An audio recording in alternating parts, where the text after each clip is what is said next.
Selamat pagi teman-teman, saya ingin klarifikasi tentang video saya kemarin tentang Mas Peri dan Mbak Vena. Ada yang komentar kepada saya bahwa kalau Mbak Vena damai dengan Mas Peri, kasihan nanti hartanya habis atau gimana. Dan ada pula yang komentar bahwa mengapa harus mencari istri yang lebih muda. Maksud saya begini loh, seandainya nasib itu bisa dirubah dari pengalaman masa lalu, mungkin ini semua tidak terjadi, karena manusia tidak bisa lepas dari takdir. Tapi kalau nasib kita bisa merubahnya. Jadi pengalaman masa lalu itu jadikan pelajaran gitu, karena sebelumnya kan Mas Peri istrinya tuh usianya lebih tua gitu loh, istrinya lebih tua. Dan ini kan KDRT ini kan karena masalah ranjang. Mohon maaf, saya sebenarnya malu bicara hal ini, masalah ranjang. Karena kalau wanita itu kan ada masanya, masa menopause, ada beda dengan laki-laki. Mau usianya berapapun ya laki-laki tetap aja berjalan itunya. Dan makanya di Al-Quran kan mengapa diperbolehkan seorang suami menikah lebih dari satu untuk menghindari zina. Ya itu karena itu Allah menciptakan bahwa laki-laki itu beda dengan perempuan. Perempuan itu ada masanya, masa pasca menopause dan masa menopause gitu loh. Harusnya ini kasus ini kan karena KDRT, bukan karena materi loh. Kalau materi kan itu hal yang tidak mungkin. Mbak Pena kan orang ngerti agama, dan dulu pun Mbak Pena bilang nikah dengan Mas Peri itu faktor bukan karena faktor materi. Ini yang saya bilang tuh faktor KDRT itu karena itu alasannya kan ranjang, urusan ranjang gitu loh. Seandainya dulu Mas Peri belajar dari, kan ini nikahnya kesusu lah, buru-buru. Mas Peri langsung mengutarakan cintanya ke Mbak Pena. Harusnya Mas Peri itu belajar dari pengalaman di masa lalunya, berapa kali gagal menikah gitu. Karena manusia kalau tidak belajar dari masa lalu, masalah akan terus berjalan, tidak akan berhenti. Justru dengan masalah-masalah yang diberikan sama Allah itu supaya manusia itu berpikir, supaya manusia itu menjadi lebih bijak, lebih hati-hati dalam kehidupan, lebih pintar lah gitu. Karena kalau kita tidak belajar dari masa lalu, tidak akan berhenti masalah.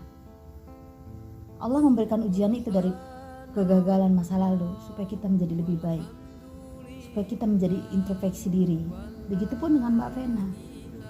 Kan kita semua orang tahu mantan suami Mbak Vena, Mas Ipan, seorang laki-laki yang baik, yang sempurna buat semua, buat idaman untuk wanita lah di mata saya. Beliau seorang laki-laki yang baik, tidak nakal, dan laki-laki yang bertanggung jawab. Kenapa itu bisa bercerai?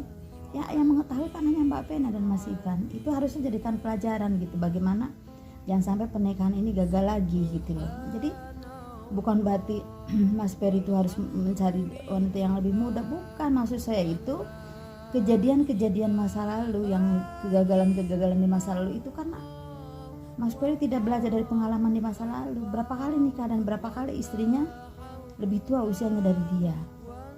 Dan kasusnya Mbak Pena ini kan kasus KDRT karena masalah ranjang.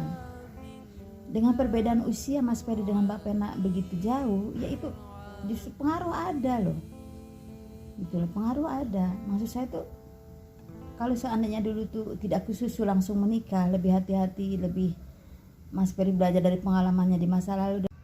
Dan seperti yang kita tahu ya teman-teman, kasusnya Mbak Pena ini kan lebih parah dari Bilar, dari Lesti. Tapi alhamdulillah Lesti bisa mengatasi semuanya dengan kelegoan hati, dengan kebesaran hati, hingga rumah tangganya utuh kembali. Itu yang saya inginkan.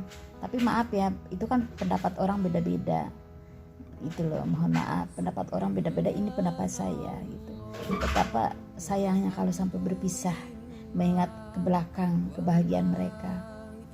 Pengaruh ada loh gitu loh, pengaruh ada. Maksud saya tuh, kalau seandainya dulu tuh tidak kesusu langsung menikah, lebih hati-hati, lebih Mas Peri belajar dari pengalamannya di masa lalu, dan Mbak Pena juga belajar pengalamannya dari masa lalu, ini nggak akan terjadi.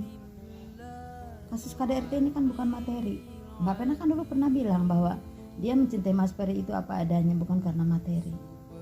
Ini kasus ini kan karena KDRT gitu. Dan mengapa ada yang bilang mengapa kalau seandainya Mbak Vena berdamai dengan Mas Ferry nanti hartanya habis.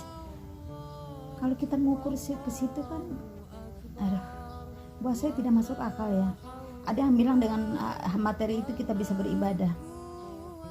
Oke, dengan materi itu kita bisa beribadah, tapi ingat juga ya bahwa Allah tidak melihat karena ibadah seseorang itu dari besar nilainya materi, tapi dari ketulusan hati.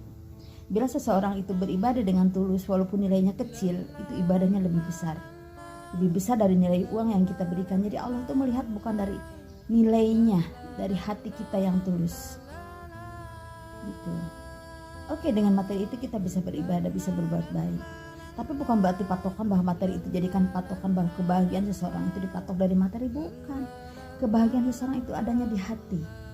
Bagaimana mensyukuri hidup ini, besar atau kecil disyukurin dengan nikmat, dan selalu lihat ke bawah. Ternyata manusia-manusia yang lebih menderita, yang lebih susah banyak. Disitulah kita tetap rendah hati dan bersyukur. Karena kalau manusia tidak melihat ke bawah, tetap aja sombong, merasa tidak ingin dikalahkan. Jadi begitu loh, maaf ya, ada netizen yang bilang bahwa semua harus belajar dari pengalamannya.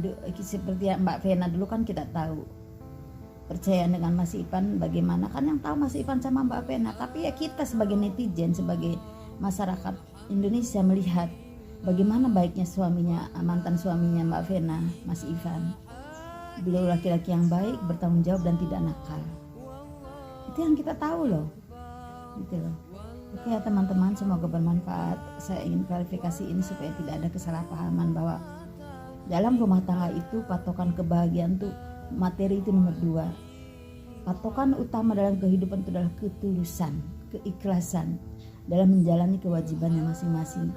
Seorang istri harus tulus dan ikhlas dengan apa yang terjadi, apa yang diberikan oleh suaminya. Itu karena mencintainya, karena lillahi ta'ala, karena Allah. Insya Allah bahagia loh teman-teman. Tapi kalau seseorang mengukur dari materi, sampai kapanpun ribut, gak akan ada bahagianya. Materi itu kalau kita tidak mempunyai kendali diri, kendali iman, menyesatkan.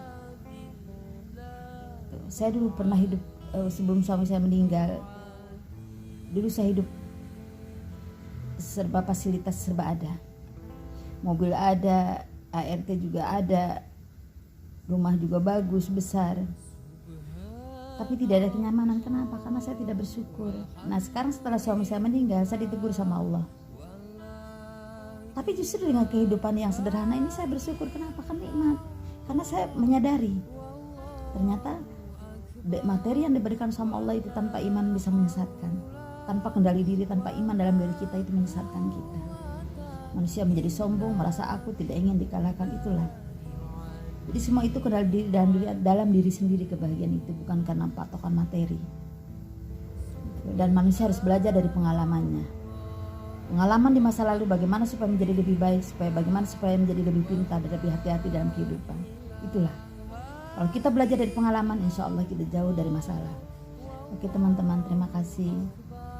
Assalamualaikum, terima kasih untuk subscribe-nya. Tanpa dukungan Anda saya bukanlah apa-apa.